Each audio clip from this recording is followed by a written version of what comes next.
অভয় বাণী অভয় তানে বুঝাইছ মৃত্যু ভয়, তোমার প্রতি শিষ্য আদি তোমার কৃপায় মৃত্যুঞ্জয়। গীতার বাণীর মতোই তোমার শক্তিশালী অভয় বাণী, শান্ত তৃপ্ত হবে শুনে এ জগতের সকল প্রাণী। তোমার অভয় বাণী প্রদানিবে চিরদিন, নিরাশায় আশায় দোটনা, শুনি সে মাভৈ ধ্বনি, লভিবে ভগত বৃন্দ, পরা শান্তি পরম সান্ত্বনা। ঠাকুরের অভয় বাণী 31 থেকে 31 নম্বর। গুরু শিষ্য সম্বন্ধ নিকট হইতেও নিকটতম সম্বন্ধ। প্রকৃত শিষ্য এক আত্মা, কায়া ভিন্ন মাত্র। আবার উচ্চ স্তরে উঠিলে গুরুই কায়া, শিষ্য ছায়া মাত্র। এই রূপে একদিন ছায়া কায়ায় মিলাইয়া যাইবে। 32 নম্বর।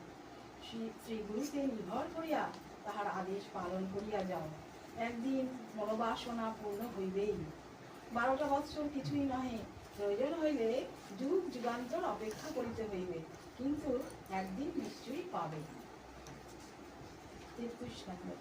আমার দেহটা রুগ্ন হইয়া পড়িলেও তোদের হাত ধরে জোর করে নিত্যানন্দ ধামে টেনে নিয়ে যাবার শক্তি যথেষ্টই আছে।